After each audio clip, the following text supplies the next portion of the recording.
find myself out, not quite in the middle of nowhere because I have directions to get here, but I'm at night outside on a country road near Indianola, Iowa, hoping to capture the stars as I read a piece dedicated to Grant Oscar Gale, who today would have been 120 years old. He was a physics professor at Grinnell College, and the Grant O'Gale Observatory is named after him. So, let me give it my best shot here. I'll stand by my lights. And it says, I have decided to venture beyond where those whose lives I wish to honor eternally rest, to where these dear souls eternally live, where their spirits run free and quite possibly would most like to be.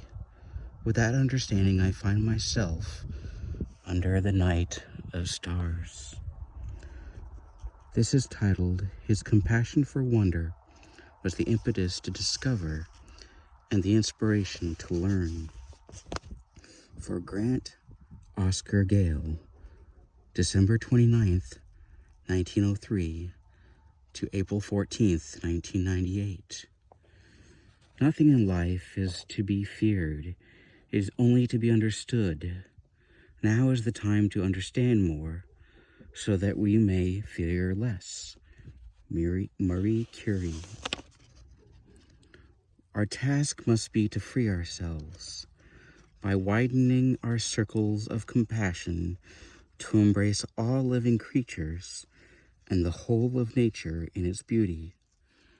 Albert Einstein.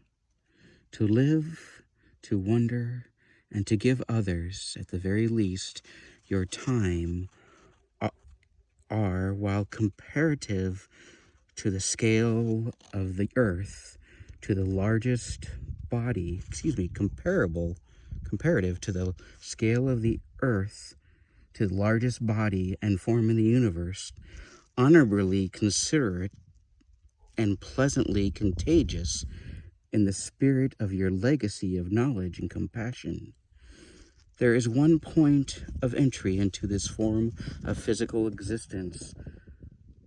It is called life. There is one point of exit from physical existence. It is called death. Among all that illuminates the infinite paths between are love, life, and curiosity. More than the facts themselves, in the byproducts of the scientific method that I learned throughout my schooling, I remember my curiosity, my relentless questions, snooping, fiddling, experimenting, and perpetual wonder the most. I remember a man with an awareness for the wonder of others, like a shopkeeper always on top of his inventory, with a mastery of the laws of supply and demand. He fought for the resources, brandished the time, and deployed every arsenal of knowledge in his being to feed the wonder of others. He shared his knowledge of and love for science with a gentle air of humble kindness, such an approach that put others at ease in his presence. He shared a working crystal radio with my Cub Scout troop that he himself made many years before. I can only imagine what an inspiring curiosity, like all the beautiful awareness inspired by Louis Armstrong's song, What a Wonderful World, that his father, Irving Charles Gale, fostered of the world for him, Grant Oscar Gale.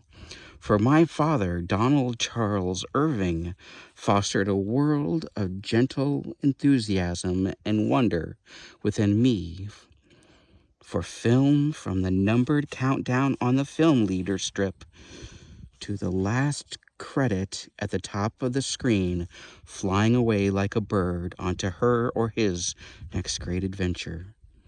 I remember how my father spoke of Mr. Gale's dedication to fitness far into his later years, a time when most of us were content,